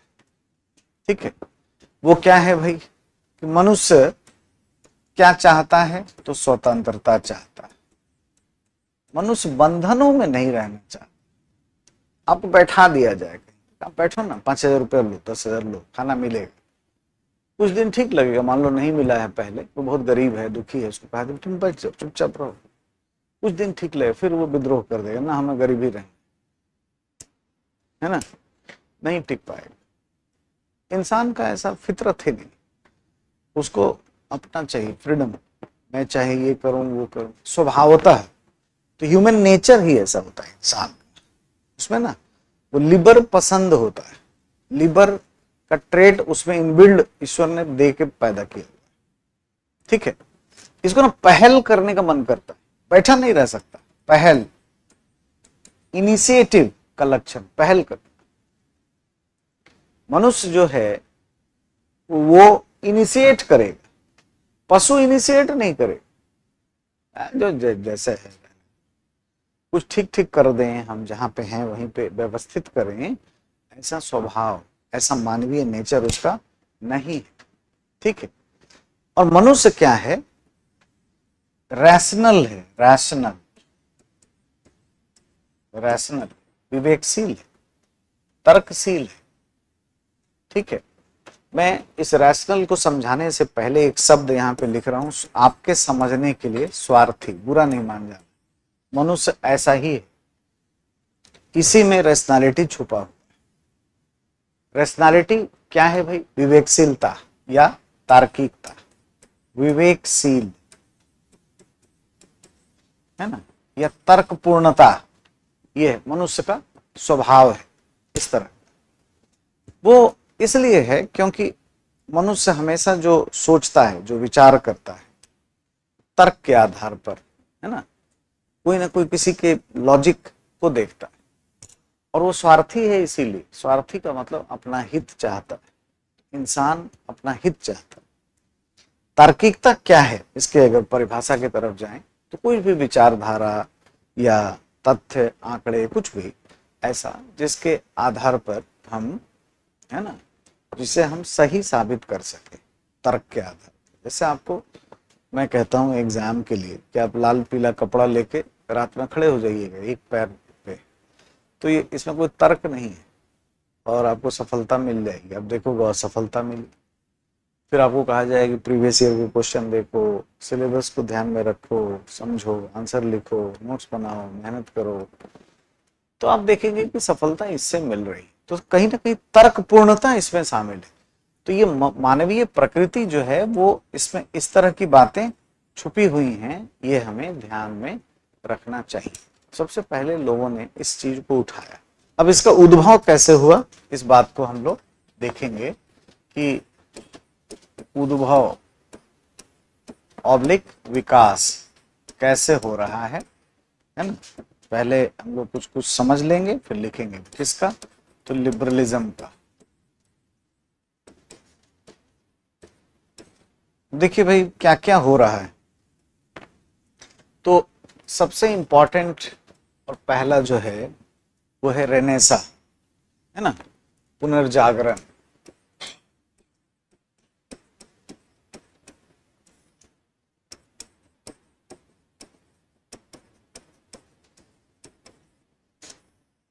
रेनेसा, ठीक है। रेनेसा क्या है? इतिहास में भी हम लोग पढ़ते हैं, विश्व इतिहास में रेनेसा, पुनर्जागरण। तो इटली की कहानी है, घूमने जाना, देखना, बड़ा शानदार सा है जहाँ पुनर्जागरण की धरती है। तो क्या हुआ था वहां पे? पुनर्जागरण में क्या, सोए थे, जग गए थे, फिर से जग गए थे, पुनर्जागरण में हुआ क्या? तो भटके हुए थे और एक दिन लोगों ने चरम पे जब पहुंच गए ना, तो लगे कि कहाँ किस रास्ते पे जा रहे हैं। जैसे कैसे फांसीवाद से नफरत हो गई, नाजीवाद से नफरत हो गई जर्मनी और इटली में, वैसे ही ये कहानी 14th सेंचुरी की है, 14वीं सदी है ये, ठीक है। और जगह है इटली, और बाकी यूरोप भी, मतलब इटली में ज्यादा, ठीक है। क्या ऐसा इसमें हो जा रहा है, ठीक है। देखिए, सबसे पहले ये तर्क पे नहीं चलते थे, महिलाओं का केयर नहीं करते थे, समानता नहीं थी, ठीक है। अब अगर आप पहले की फिल्में देखेंगे, यूनान की, ग्रीस की, रोम की, तो कैसी थी, विभत्स टाइप की होगी, मार काट एकदम जो है ना, ऐसे। जिंगुइज्म खूब था, महिलाओं को भोग की विषय वस्तु समझा जाता था, इसी तरह भटका हुआ समाज। जो मैं कहानी आपको सुना रहा था अभी यूनान के लिए, सेम चीज कट पेस्ट कर लीजिए रोमन साम्राज्य में भी ऐसे। और मतलब ऐसा सनका हुआ राजा सब, है ना। हमारे फ्री टाइम में बड़ा एंजॉय करने का यही सब जगह रहता है। मैं ऐसे ही फिल्में देखता हूँ ज्यादातर। तो रोमन साम्राज्य में या फिर ब्रिटिश शासन में, अगर 837 के बाद से 927 के बीच की जो कहानियां हैं, हमारे लिए बड़ा फेवरेट होती है ना। वह कैसे था समाज, क्या करता था, उनके उपन्यास भी बहुत हैं। तो अभी आप थोड़ा और पास उस कर लीजिए, तो कुछ फिल्में देखिएगा, आपको कुछ पढ़ने के लिए भी बताऊंगा। तो इसमें ना ग्लैडिएटर के गेम होते थे, फिल्म से भी कुछ समझ सकते हैं। ग्लैडिएटर नाम की फिल्म आई थी, तो उसमें क्या होता था, कोलोसियम नामक जगह में, आप इतिहास की एनसीईआरटी में पढ़े होंगे, है ना, 9th की एनसीईआरटी में कोलोसियम में खेल होता था जिसको ग्लैडिएटर बोलते थे। तो इटली में कोलोसियम है, जाना कभी देखने, विरासत हेरिटेज हो, टूटा फूटा सा है, उन्होंने वैसे ही जैसा है वैसा रखा हुआ है सवाल। तो स्टेडियम जैसा आपको दिखेगा, उसमें खेल होता। क्या खेल होता था, दो इंसान लड़ते थे। और कौन कौन होते थे वो, तो अब रोमन साम्राज्य था, जैसे अफ्रीका गए, मारपीट के ब्लैक्स को पकड़ के ले आए, चलो जी लड़ो। अब वो मर भी जाएगा तो कोई बात, किसी को कोई वो नहीं। लोग आके बैठ गए, राजा ने खेल अनाउंस किया, मौत का खेल।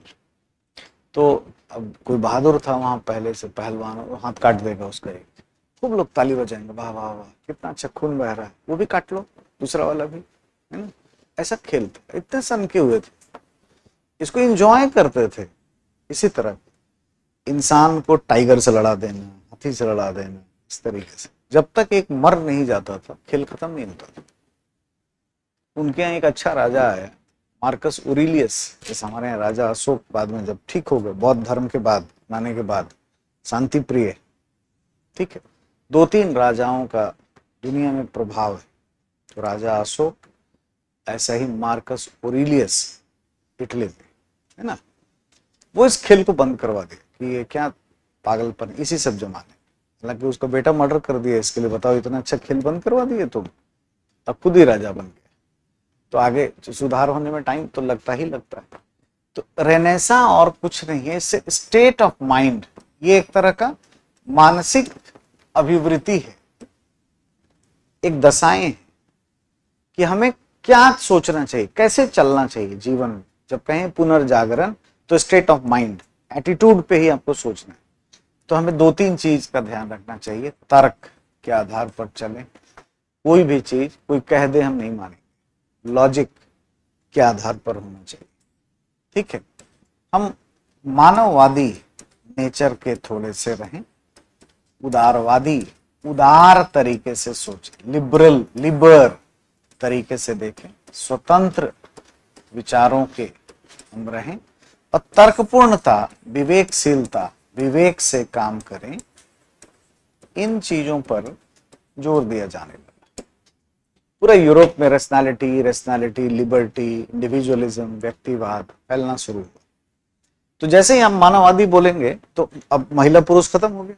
जैसे ही आपने मानव का सेंस बना लिया, जैसे आप कहते हैं जाति, तो मैं बड़ा वो छोटा, जैसे धर्म, तो मेरा धर्म अच्छा उसका खराब, जैसे कहते हैं मानव, तो उसके पास भी वैसा ही है शरीर जैसा हमारे पास है, तो बराबरी का सेंस आने लगता है। उससे भी अच्छा होगा आत्मा मान लीजिए सबको, तो जाति धर्म खत्म हो जाता है। तो इसमें भी क्या है, कहीं ना कहीं स्पिरिचुअलिज्म छुपा हुआ है, आगे पढ़ेंगे तो एम एन रॉय बता रहे होंगे कुछ बात, न्यू ह्यूमैनिज्म की बात करेंगे तो कहीं ना कहीं वो, या फिर रविन्द्रनाथ टैगोर, स्पिरिचुअल थॉट्स भी उसमें हो जाते हैं।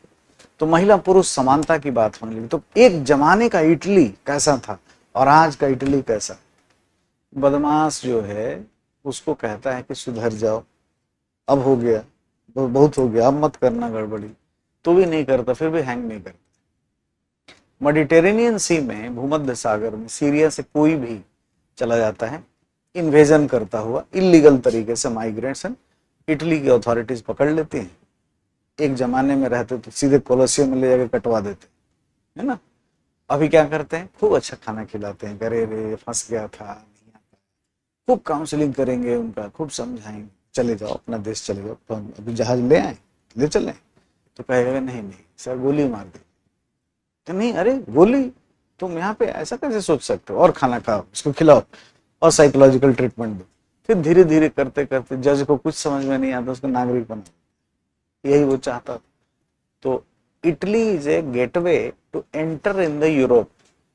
इतना भयंकर किस्म का मानववादी है जो कभी इतना विभत्स होता था, तो वो जो विभत्सता से या अराजकता से आज जो लोकतांत्रिक व्यवस्था, जो मानववादी व्यवस्था आई है, वो एक क्रमिक विकास से हुआ है। और उसके पीछे यही कहीं ना कहीं इसमें भी लिबरल थॉट्स, स्वतंत्र होना, स्वतंत्रता, ये जो विचार है या तर्कपूर्णता, जो कि लिबरलिज्म का कोर भाव है, वो सब इसमें दिखाई आपको देगा। ठीक है, इसके बाद कुछ और भी मामले हैं जो लगातार होते हुए दिखाई देंगे हमें, है ना। फिर हम लोग एक एक करके इसको लिख लेंगे। आज कथा सुनने का दिन है, आपका कहानी, ठीक है, तो काम की बातें लिखते चले। दूसरा एक शब्द हम लोग यूज करते हैं, ज्ञानोदय। Gyanodaya, enlightenment, enlightenment. जब हम ये कहें कि हमारा इनलाइटनमेंट हो गया, ज्ञान के जो हमारे, है ना, चक्षु हैं वो खुल गए, आई ओपनिंग हमारी हो गई, है ना, तो क्या हुआ है, ज्ञानोदय। ये भी एक यूरोप का एक तरह का मेंटल रिवॉल्यूशन, रिफॉर्म है, जिसमें तीन चीजों से हम बचे, तीन चीजों से निकल कर आए, और टाइम लगभग वही है, ठीक है, इनलाइटनमेंट का 1600 से लेकर 1800, ज्यादातर 18वीं सदी, अधिक से अधिक अगर हम लिखें जिसका प्रभाव दिखता है तो 18वीं सदी में। लेकिन ये सब चीज कोई एक दिन में नहीं होती है ना। तो ज्ञानोदय का जो अपने आप में इनलाइटनमेंट एक रिवॉल्यूशन है जो पूरे यूरोप को प्रभावित किया धीरे धीरे। तो क्या क्या चीज इसमें है, तीन शब्द ध्यान रखिए, प्रीजुडिस,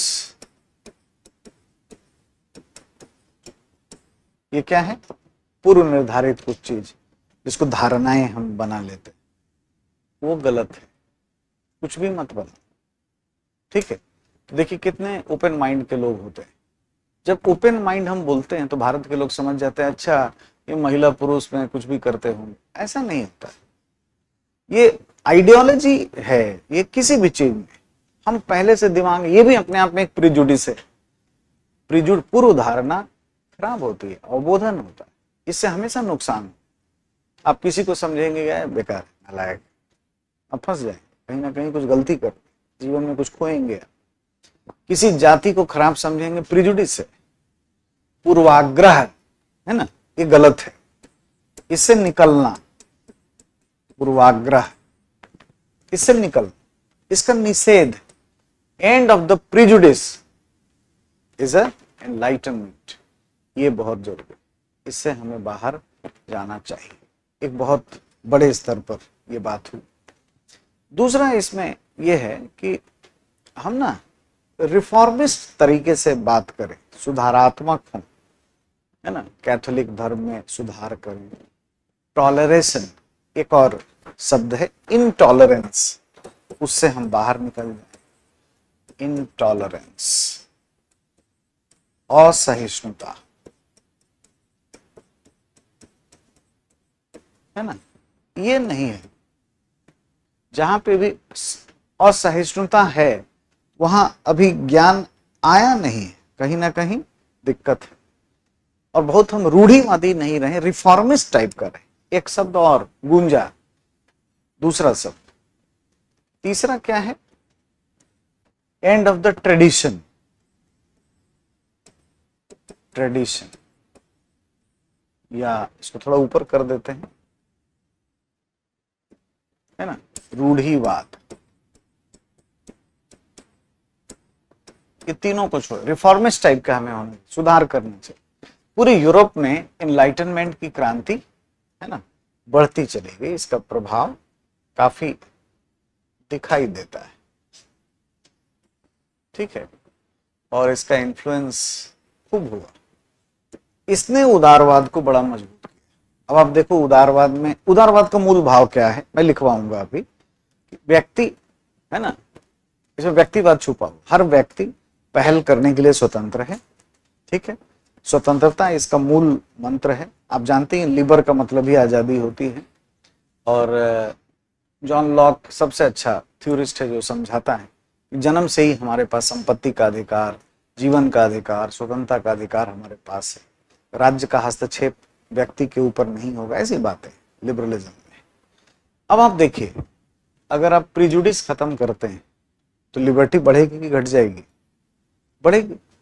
अगर आप इंटॉलरेंस, असहिष्णुता समाप्त करते हैं तो चीजें बढ़ेंगी, लोगों की स्वतंत्रता नहीं होगी। कई लोगों की, जैसे जब इनटॉलरेंट सोसाइटी हो तो किसी दूसरे धर्म को मारने लगोगे, किसी दूसरे जाति को मार के भगाओगे। ट्रेडिशन, बहुत पुरानी रूढ़ियां, तो पुरानी रूढ़ियां तो अभी भी, अब भारतीय समाज में देखो, माइंड मत करना, गांव घर में जाओ, जो पुराने दादाजी नानी जी ऐसे लोग होंगे ना, पुरानी पीढ़ी, उनमें अभी भी थोड़ा भेदभाव होगा। अब कैसे ठीक होगा ये? तो जैसे जैसे पीढ़ियां आगे जाएंगी ना, ये ट्रेडिशन कम होता जाता है। जैसे कोई ऐसा आया, कोई काम कर रहा है खेतों में, उसको चाय पिला दोगे किसी ने, अरे उसी कप में चाय पिला दे, अभी भी कह देंगे। बुजुर्ग लोग होंगे पहले के, अब अपने आप में वो ह्यूमनिस्ट होंगे, अच्छे व्यक्ति होंगे, लेकिन वो ऐसे ही पृष्ठभूमि से आए। उनके जमाने में उन सब चीजों पे ज्यादा जोर दिया जाता रहा था, कहीं ना कहीं अनटचेबिलिटी जैसी चीजें थी, उनके मन में बैठ गई। आज आपके पास कुछ नहीं, व्हाट्सएप फेसबुक के बच्चे हैं, आपके पास ये सब नहीं है कि इस कप में चाय पीना चाहिए, कोई उसमें पीना चाहिए। कहाँ पी लोगे चाय, आपको कुछ इसका सेंस ही नहीं। एक टाइम में हमारे फ्रेंड रोबोट होंगे, आपके बच्चे जब होंगे तो उनके उनके फ्रेंड्स रोबोट होंगे, उनसे वो बात कर रहे हैं, तो उसका क्या अनटचेबिलिटी, उसका क्या जाति होता हो, उसका क्या धर्म होगा? तो ये तो अपने आप में एक सुधार की प्रक्रिया चली रही, इसने भी काफी प्रभावित किया है। तीसरा एक बड़ा पहलू है जिसने लिबरलिज्म को आगे बढ़ाने का काम किया, उसको कहते हैं औद्योगिकरण।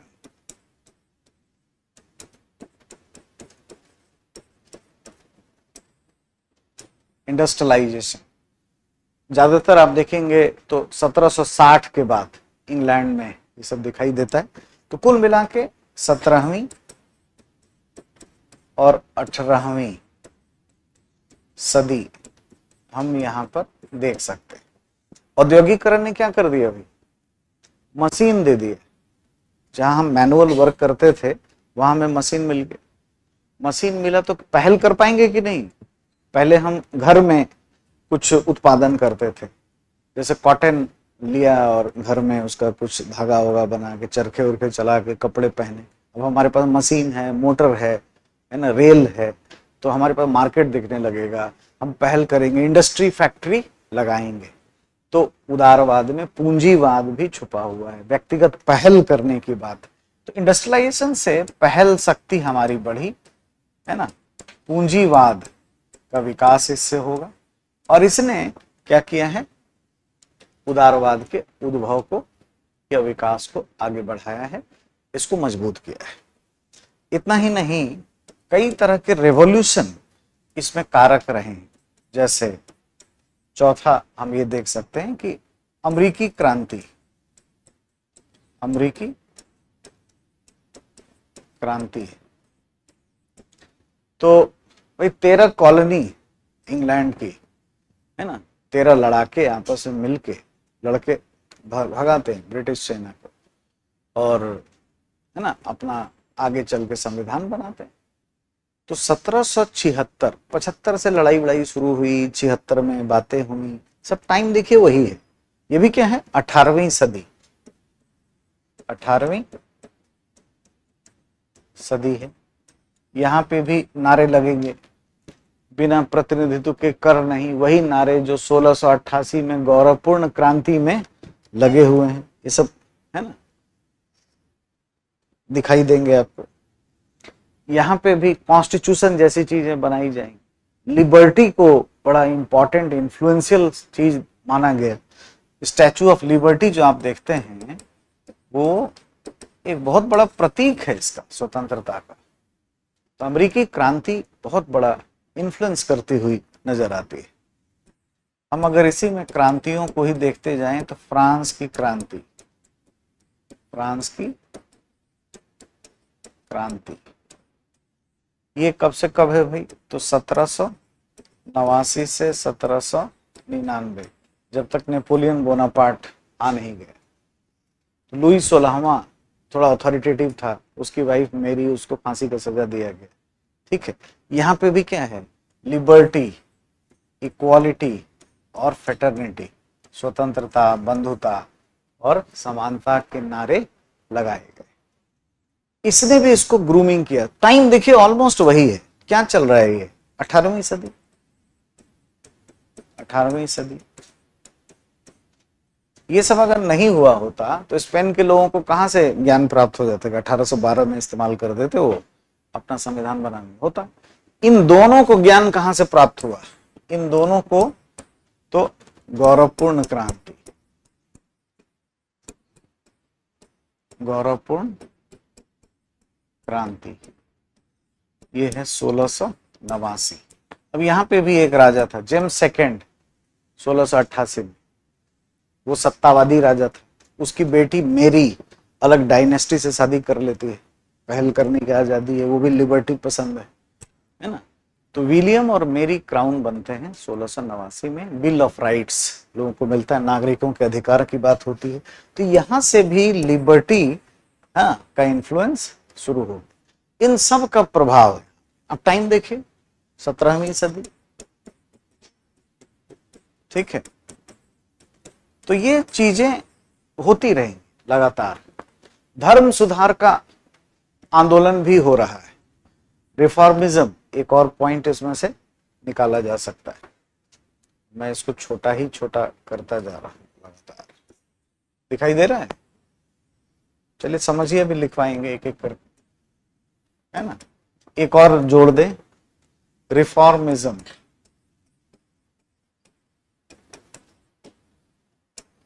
है ना, धर्म सुधार का आंदोलन भी खूब बढ़ा। और ये 16वीं सेंचुरी से ही 16वीं सदी ऑनवर्ड्स आगे बढ़ने लगा। तो क्या क्या सुधार हुआ भाई। कैथोलिक जो थे, अब आप थोड़ा धर्म की बात है तो पहले डिस्क्लेमर दे देते हैं, ये मैं नहीं बोल रहा हूं, ये प्रोटेस्टेंट बोलेंगे। अभी मैं जो बोलने वाला हूं ये प्रोटेस्टेंट ऐसा मानते हैं, मैं नहीं मानता। ठीक, तो आप में से कोई अगर होंगे किसी भी कम्युनिटी के इसमें से, तो उस तरीके से नहीं दे। यूरोप में कैथोलिक धर्म का प्रभाव, तो ईसाई का एक पंथ कैथोलिक, उनका इन्फ्लुएंस था। इटली का रोम, आप जानते हैं, वहां पे पोप सेकंड अभी डेथ भी हुआ है। डोनाल्ड ट्रम्प गए भी थे, बात ये भी चली कि इन्हीं को बना दिया जाए अगला पोप, है ना। तो वहां पे क्या है, उस पर कर्मकांड पर जोर दिया जाता है। कर्मकांड, रिचुअल्स बहुत ज्यादा, मतलब जो बाइबल में नहीं लिखा हुआ है उन बातों पर भी बल दिया जाता है। बाइबल ये कहता है कि डायरेक्ट कनेक्शन करिए, निराकार है ना, ईश्वर निराकार है, अब direct you can connect directly, there is no need for intermediary, मध्यस्थ लोगों की आवश्यकता नहीं है आपके पास।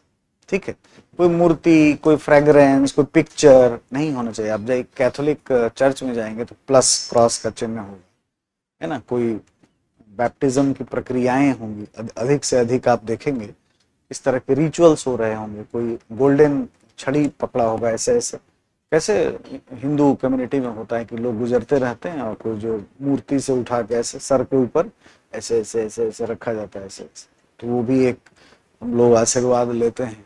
तो एक वही सारी चीज, ये तो बहुत ज्यादा था। जब ये सब बहुत ज्यादा होगा तो तर्क रहेगा इसमें? धर्म आस्था का विषय है, तर्क का विषय नहीं। और उदारवाद का उद्भव कैसे हुआ? तर्क के आधार पर। तो जैसे ही धर्म सुधार की प्रक्रिया शुरू हुई और प्रोटेस्टेंट वाद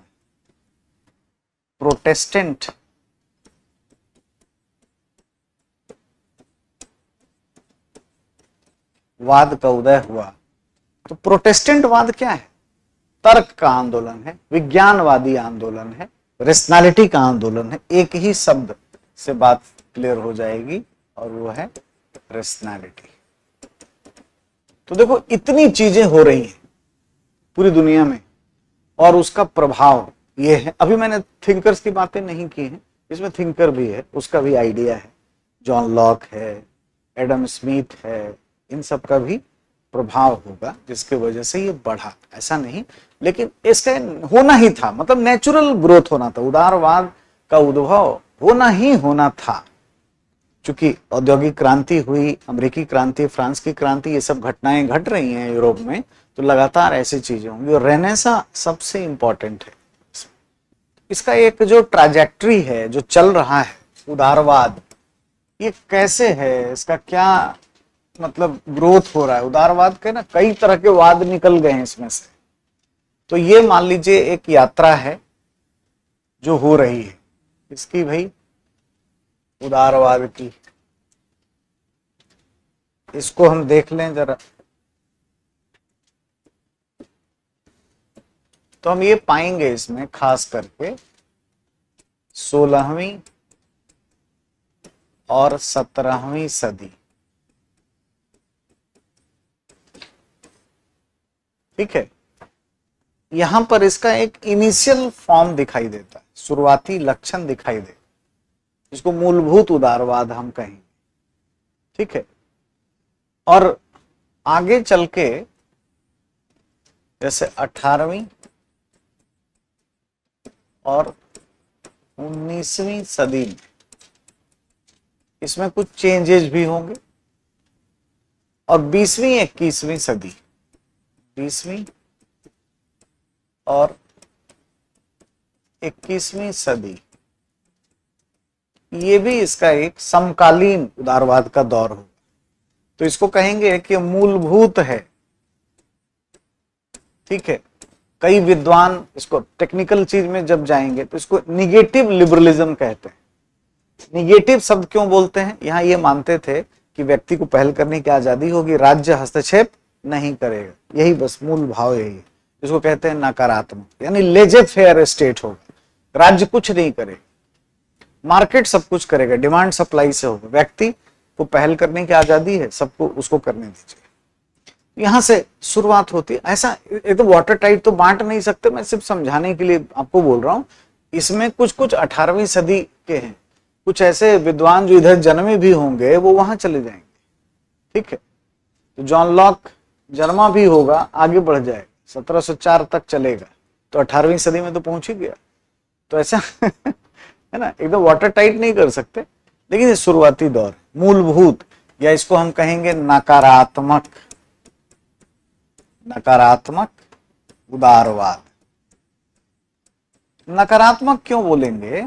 क्योंकि इसमें यह कहा गया कि राज्य कुछ नहीं करेगा, राज्य अहस्तक्षेपकारी होगा, है ना, राज्य हस्तक्षेपकारी नहीं होगा, व्यक्ति को पहल करने की आजादी होगी। ये जो है थोड़ा उसमें चेंज आएगा, इसको हम लोग कहेंगे सकारात्मक उदारवाद। यहां पे थोड़े दूसरे लोग आ जाएंगे। यहां पे इस जमाने में अगर हम देखें तो हमें जॉन लॉक दिखाई देंगे, एडम स्मिथ दिखाई देंगे, ठीक है। इधर दूसरे लोग, है ना, इधर ग्रीन दिखाई देंगे, लॉस्की दिखाई देंगे, वो थोड़े कहेंगे हस्तक्षेप करो भी, है ना, यानी थोड़ा समाजवादी और उदारवादी लक्षण मिक्स होने लगेंगे, ठीक है। सकारात्मक उदारवाद, राज्य हस्तक्षेप भी करेगा, स्वतंत्रता वगैरह होगी, लेकिन थोड़ा राज्य को हस्तक्षेपकारी माना जाने लगा। आज के जमाने में अब ना इसमें कई चीजें हो गई, तो इसको हम लोग कह सकते हैं समकालीन उदारवाद, जिसमें कई चीजें बदल गई। सब तो देखेंगे हम एक एक करके थ्योरिस्ट के भी नजरिए से, है ना। तो क्या क्या हो गया, एटलीस्ट नाम पहले यहाँ पे लिख लें कि समकालीन में क्या क्या आ गया। तो कई तरह का उदारवाद अब आ गया आज के समय। एक तो आज हम कहते हैं नव उदारवाद खूब आता रहता है, जीएस में भी थोड़ा बहुत चर्चा किए हैं, हल्का फुल्का गवर्नेंस पढ़ते समय इसके बिना हो। 80 के दशक के बाद, 1980 के दशक के बाद नव उदारवाद का प्रभाव दिखाई देता है। तो ये जो है असली वाला उदारवाद, मूलभूत उदारवाद, और उस उदारवाद में अंतर क्या है थोड़ा बहुत। यहाँ पे है कि राज्य कुछ नहीं करेगा, यहाँ राज्य सक्रिय है, small state but strong state. आज लोग निजी भागीदारी से काम करते हैं, प्राइवेट कंपनीज काम करती हैं, लेकिन हमने रेगुलेटरी अथॉरिटी भी बना रखी है। तो आज भी इसका रूप बदल गया है, नाम आगे न्यू या नियो लग गया, ठीक है। इसको हम कहते हैं बहुल संस्कृतिवाद। बहुल संस्कृतिवाद क्वेश्चन भी आया हुआ है इनसे, ठीक है। मल्टीकल्चरलिज्म, जैसे ब्रिटेन में आप देखेंगे तो ब्रिटेन में अलग अलग संस्कृति के लोग हो गए, भारत के बहुत जाके रहने लगे। उसी में भीखू पारेख नाम के एक व्यक्ति हैं जो हाउस ऑफ लॉर्ड्स में हैं, थ्योरिस्ट भी हैं। भीखू पारेख का मॉडल है, भीखू पारेख के नाम पे यूपीएससी ने क्वेश्चन भी पूछ लिया है। वहां पे बहुत मुस्लिम कम्युनिटी के लोग भी रहने लगे हैं। अब देखिए लेबर पार्टी जो है, तो अलग अलग संस्कृति के लोग साथ में कब रहेंगे, जब लिबर्टी देंगे, आप स्वतंत्रता देंगे, पहल करने की आजादी देंगे, तो उसका नाम बदल गया, स्वरूप बदल गया। भारत तो शुरू से ही मल्टीकल्चरलिज्म लेके चलता है, तो अपने आप में एक आज ये डेवलप हो गया मल्टीकल्चरलिज्म। फिर एक शब्द हम बोलते हैं स्वेच्छातंत्रवाद, ये सब कर एक एक करके पढ़ाएंगे। स्वेच्छातंत्रवाद है ना, लिबर्टेरियनिज्म, स्वेच्छातंत्रवाद, हम कुछ भी करें स्वेच्छातंत्र। लिबर्टेरियनिज्म मतलब लाइसेंसी है, मैं चाहे ये करूं वो करूं, बहुत ज्यादा जब हम आजादी दे दें, इसका भी विकास हो गया। फिर हम कहते हैं समुदायवाद, कम्युनिटेरियनिज्म, एक और निज्म आ गया, एक वाद और आज की तारीख में उसका प्रभाव दिखाई देता है। आज कई तरह के समुदाय साथ में रहते हैं हमारे यहाँ। भारत में तो शुरू से ही चूंकि विभिन्नता में एकता की संस्कृति है, तो प्लूरलिज्म का भी डेवलप हुआ है। आज इसको कहते हैं बहुलवाद। तो 21वीं 22वीं सदी में जो उदारवाद है ना, उसका नाम कई तरह का हो गया, कई तरह का स्वरूप बदल चुका है। आज उदारवाद खत्म नहीं हुआ। आज आप आंखें जो खोले हैं और आपके बच्चे भी जो आंखें खोलेंगे वो इसी में रहेंगे, और ये कभी मरने वाला नहीं है। मार्क्सिज्म का थोड़ा सा वो भी एंड नहीं हुआ है अपने आप में विचारधारा के रूप में, लेकिन ये है ना कि अपने समय के हिसाब से स्वरूप बदल लेता है, तो इसका ग्रोथ बहुत है। ऐसा व्यक्ति जो थोड़ा लोचशील हो, समय के हिसाब से परिवर्तन करे, वो आगे बढ़ता जाता है। वैसे ही कोई विचारधारा जो अपने आप को परिष्कृत करते रहे, उसका ग्रोथ होता रहता है। तो एक ऐसा एक बना लीजिए कि इसका ग्रोथ नीचे हमारे साथ कर ही रहे होंगे, नहीं किए हैं तो कर लीजिए। ये सब धीरे धीरे हमें पढ़ना है। अब लेफ्ट में लिखिए उदारवाद की सामान्य मान्यताएं। उदारवाद की सामान्य मान्यताएं,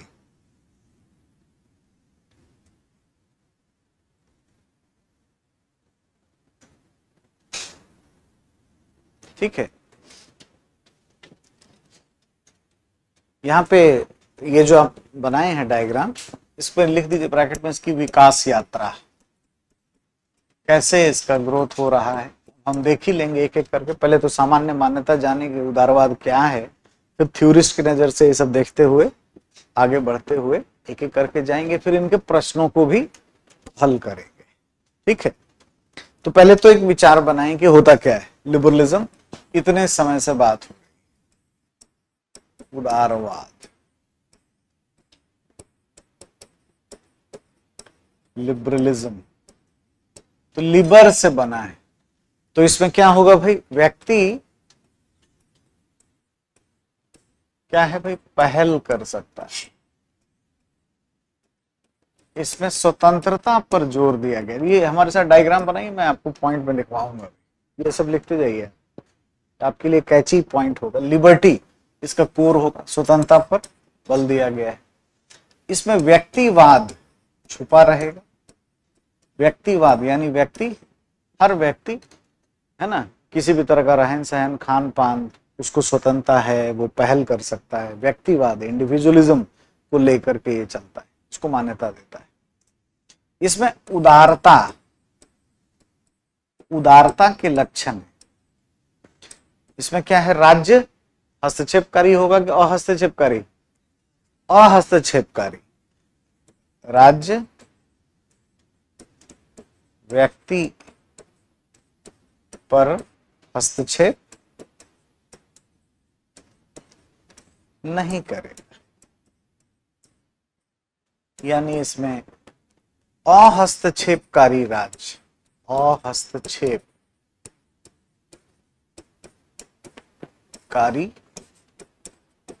राज्य, इसको कहते हैं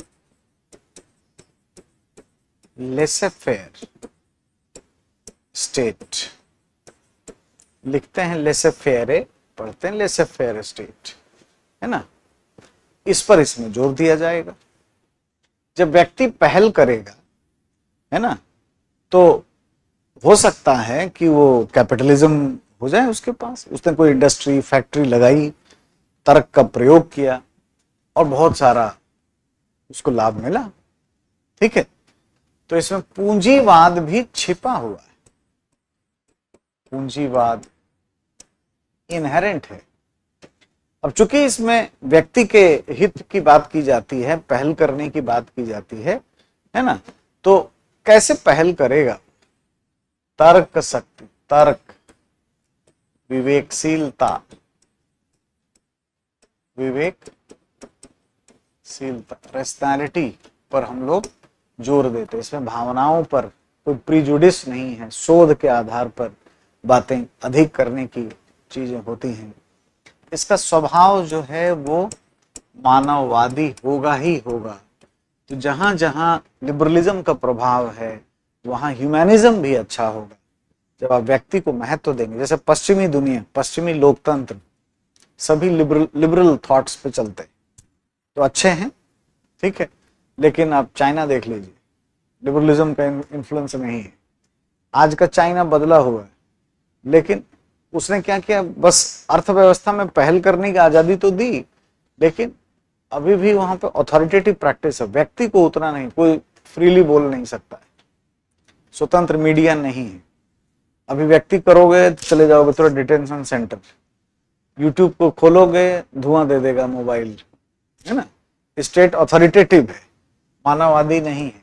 तो यहीं पे लोकतंत्र भी होगा, है ना।